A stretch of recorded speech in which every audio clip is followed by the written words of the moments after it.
Ladies and gentlemen, the only thing Democrats wanted was to ensure that the wonderful and amazing and brilliant Congresswoman AOC didn't run the party into the ground. That's the only thing, and other representatives that share her value system that has absolutely, positively nothing to do with championing a specific Medicare for All bill. It's preaching and moralizing. Now, President Trump, in a crude and uncouth manner, look, if you look at it from the vantage point of what he's trying to do politically, it's hilarious. And I noticed the outrage isn't, if one of these representatives say anything horrendous that pertains to anybody, I don't know, of my cultural background or religion, I explain in the Jerusalem Post why AOC's latest nonsense regarding read the article. Not only is it revisionist history, but it's extremely offensive and far more detrimental to the United States, to the memory, the legacy, historical record, than anything that Trump tweeted today. But Trump tweeted something that was uncouth. But you know what? People of all different backgrounds, of all different skin colors, of all different nationalities, of all different ethnic backgrounds and heritage, people agree with the sentiment. Maybe not a lot of people, maybe a great many people, maybe more people than you think. But President Trump also retweeted a gay a gay man who started the walkaway movement. Okay, this was, so throughout the whole thread, it wasn't just when they say like, oh my God, Trump, racist, I'll get to the political issue, but he retweeted, there's Joy Vila. She's absolutely phenomenal. Retweeted a great many Black Trump supporters. Brandon Straka, he's a gay former liberal who started the walkaway movement. David J. Harris Jr., he also is a very prominent African-American Republican. I believe he has I'm not sure if does he have a YouTube channel? I know that he has written a book, Why I Couldn't Stay Silent. I believe he was at either at the social media conference, or he's very prominent. They're great. He's on Periscope, and he has 1 million followers on Periscope. Or 363,000. But so there's a great many people of all different backgrounds, of all different skin colors, of all different races who agree with President Trump's sentiment. I'm not going to talk about the actual words. I'll do that a little later. But what he wanted to do, what Trump wanted to do, and he was extremely successful. See, people are looking at it and they're like, oh my God, why didn't you let Democrats destroy themselves? Why didn't you let Democrats implode? He wants to ensure that the same voices that have driven Pelosi and the Democratic Party in general, and even media, completely bonkers, because it's very difficult to tell the world that there's an alternative to President Trump when the alternative doesn't even have the same value system. Pelosi and AOC have different value systems. The Democratic Party is a bunch of factions that hate one another. They have only pure and unadulterated contempt for one another. They don't get along. So what Pelosi wanted to do, which is hilarious, is finally say, look, we've had enough. House Democrats rebuked the Congressional Black Caucus, by the way, and House Democrats both condemned AOC's campaign the last 2 days. AOC's campaign went after Sharice Davids who is the first Native American representative, the first or second, but also a gay Native American in Kansas who won a red seat in a red state and flipped a red district to blue, to Democrat, did something AOC could never have done. Okay? And then they're pontificating about who knows what. So AOC's campaign staffer pontificated again because they all think that, like, the progressive world now is not so much about actual legislation you could vote on to abolish ICE. You're saying abolish ICE. You don't like, okay, so have a bill. You're going to do away with the agency. Write the bill, AOC. Write the legislation, or co-sponsor it, or talk about it. We're going to put this to a vote to have Trump veto Medicare for all legislation and veto abolish ICE legislation and veto $15 minimum wage and veto an actual Green New Deal bill. You want to make it a catastrophe, a climate emergency. Why don't you do something right now that you could vote on? But the issue is they are choking, they are suffocating on their own putrid preaching and moralizing and pontificating, and they think that they're like, everyone wants to listen to their sermons about morality and justice and decency. Nobody cares.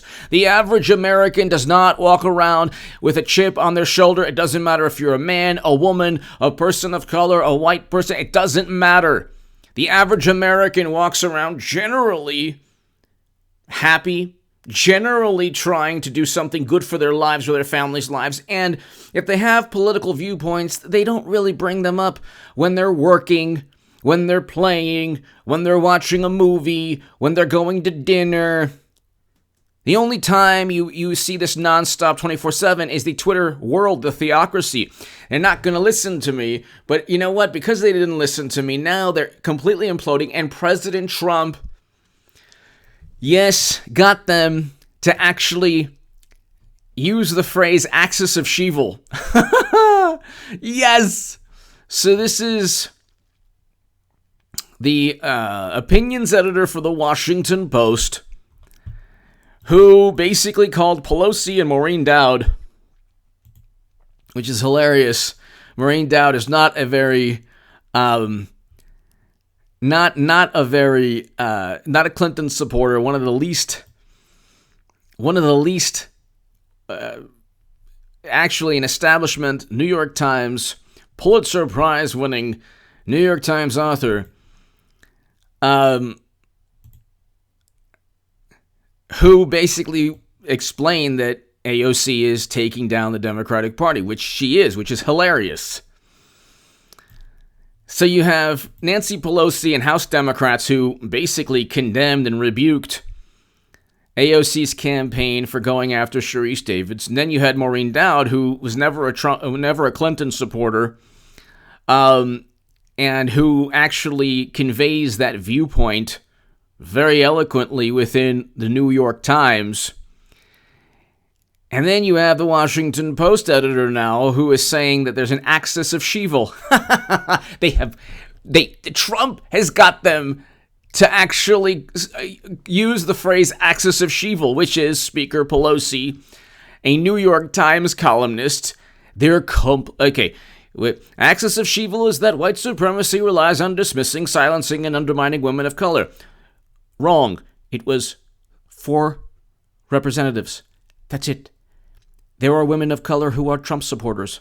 There are women of color who are Bernie Sanders supporters. Not all women of color, not all Jewish people, not all Asian people, not all Latinos, not all black people view politics in a certain way. But Trump is a brilliant, almost like this kind of magician, almost like an illusionist. Not an illusionist. He's like almost like he controls the minds of Democrats and liberals and progressives and everyone on the left, and they don't know what they think they're winning when they're actually losing. It's the same with Trump. They cannot win. They cannot win because they are blinded by their own contempt. They can't stand him, and it's making them... Imagine if you focused and you obsessed every single moment of your life about someone else, and you whether it was because they had something you didn't have, or whether it's because you were just obsessed. You're just obsessed. You would be consumed with madness. And Democrats don't get it. The one thing they were close to doing was kind of putting AOC on the back burner and saying, okay, you know what? You don't define the Democratic Party. They were almost there. And then Trump came out and said, gosh, if you can implement your policies in another country that, is, doing far worse.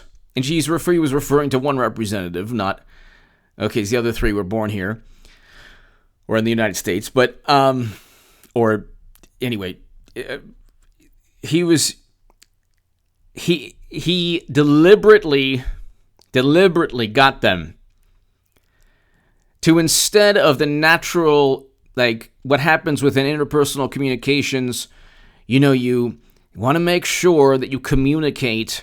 If you're working with a team or if you're working in a political party, especially one as fractured as the Democratic Party, you want to make sure that you communicate how shared goals can be achieved. And in this case, it's to ensure that AOC doesn't take too much of the limelight, because the average person can't stand the moralizing and the preaching. The average person, poll numbers for AOC are horrendous. Okay? They're horrendous. And Democrats are all over the place because they live on Twitter. In Twitter, everything is about supremacy, enabling, every conservative is a racist, and Trump is the embodiment of all evil. So if Nancy Pelosi goes after AOC, even if she has a right to, and if her criticism is valid, and if left, without Trump's input, a natural repercussion would be that the Democrats would slowly move away from focusing all the media hype and attention, because even media had enough of AOC. You had Maureen Dowd. You also had articles in the Washington Post. They were kind of realizing that this person is a media creation, only about pontificating, preaching, not really about specific legislation. The Green New Deal resolution is just that, a resolution that was mocked and eviscerated by everyone. But see, they don't get it. So Trump, in a way that is just only Trump could do, gets them to creates greater division within the Democratic Party by saying a crude comment, and it had nothing to do with race or skin color or anything. Because guess what? There are black people, there are African people, there are Asian people, Latinos, Jewish people, there are people of all different backgrounds who agree with Trump's sentiment. Now, you could call that, well, it's still racist. Fine. You know what, though? By definition, it can't be. If you have other people of other backgrounds who agree with the sentiment itself, whether it's a horrendous sentiment or not, you can debate that. And like I said, it is a crude thing to say. I'm not going to actually read it. You can read it, whatever. I wouldn't have said it. But then again, the president knows exactly what gets them completely bonkers. Now any criticism of their kryptonite, of their Achilles heel, which is, oh yeah, you know what, this system is this and that, and you just gotta believe and oh my God, and retweet, and any criticism of that is now forbidden. Now you're part of the axis of Shevil. Enjoy, yes. Trump did it again. Part of the axis of Shevil. Yeah. See how quickly you've moved from two powerful white women, Maureen Dowd and Speaker Pelosi. Yeah, but that wasn't exactly... Maureen Dowd and Pelosi possibly had good points to make. Helping each other attack women of color over a nice box of chocolates to the president telling them to leave the country. No, he didn't. He said, if you... The exact quote was, if you can fix another country, let us know how it works.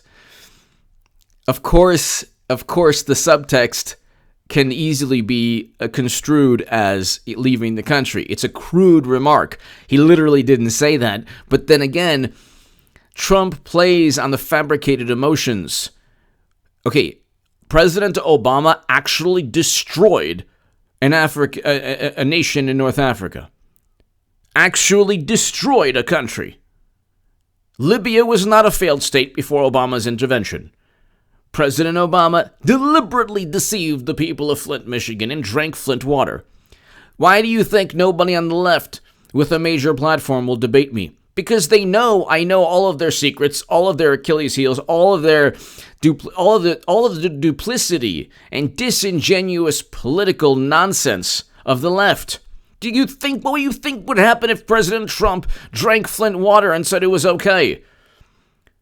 What do you think would happen if Standing Rock took place under President Obama's administration? What do you think would happen if President Trump had a beer with a police officer and an African-American Harvard professor? What do you think would happen? They would never allow it. But if it's President Obama, if it's a Democrat, they allow it. What do you think would happen if he called black youth super predators like Hillary Clinton? I don't think it would be forgotten.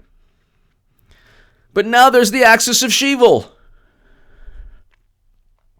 The newly formed axis of Shevil. So Maureen Dowd and Nancy Pelosi are now two women in the establishment, Democratic Party establishment. Maureen Dowd far more critical. But now Pelosi can't say anything about AOC because if she does, it makes the fracture even greater. Clinton is going to run, just to let you know. All of this serves the interests of Madam Secretary. Okay? Because there is nobody... The next two debates, what do you think is going to happen? Suddenly Beto O'Rourke, mi nombre es Beto. Huh? Bueno, no. You think he's going to suddenly skyrocket? No. Willie Brown already explained in the San Francisco Chronicle that the California senator, she's not going to win. And he knows her quite well. He already explained that nobody in the debate stage can win. People are already saying there's nobody that can defeat Trump. Hillary Clinton has never stated she will not run. She said she's not running present. The Clintons live within semantic murkiness. And they manipulate the media, but not as brilliantly as Trump. With them, it's like, I'm not running now. Because people would be traumatized. Because the notion of Clinton running is like too traumatic for people. Then when they realize they won't be able to defeat Trump without her, she's going to run. Either after the second, in between the second and the third debate, or after the third debate, after September. These debates prior to prior to Iowa are irrelevant. She doesn't need to debate anyone. She can literally show up after the last debate and say, look, I'm here. You know what? You want to let the Russians? You really want to let the Russians control things? So Trump brilliantly gets Democrats to bolster the same voices that are running them into the ground. And I say this because if you're not focused on actual legislation, so AOC and the other congresswomen, they're not focused on actual legislation. Democrats have not pushed any of the progressive, whether it's Medicare for all or $15 minimum wage or abolishing ICE. Pretty simple. You abolish ICE, and then I don't know what you do after it, but you do something. Why don't you write it in a bill? That's what AOC stated endlessly. So, and what Trump is doing also is he's getting people, whether they're in the LGBT community, whether they're in the black community, whether they're Latinos, Asians, it doesn't matter where you are. If you're an American and you can't stand the Democratic Party, Trump's getting them to do things like, okay, there's going to be now an axis of Shevil. And you get people to talk about the supremacy, the enabling, all the pontificating, and the rest of the country is like this. Oh, no, not again. I don't really like Trump's personality, but Democrats are nuts, so I'm just going to vote for Trump. That's what's going to happen. Well, Trump's going to win. It's a great economy. That's the main thing. Foreign policy, much better than President Obama's foreign policy. But when you start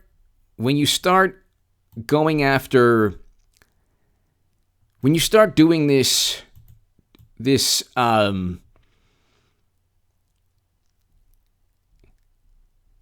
Democrats are stuck between thinking that Twitter is reality and all of these euphemisms are reality. The problem, however, was that instead of just focusing on specific legislation and having Trump either veto or any immigration bill you're pushing, Democrats, you own the House. This is why the talk is cheap. Talk is cheap. And that's the point. Trump got them to double down on the same things that Pelosi wanted to kind of clean up. The endless preaching without any link to actual legislation that Pelosi has no intention at all of passing. Pelosi created a Frankenstein. Democrats created their own Frankenstein monster. They cheated Bernie Sanders. They extinguished any enthusiasm and energy.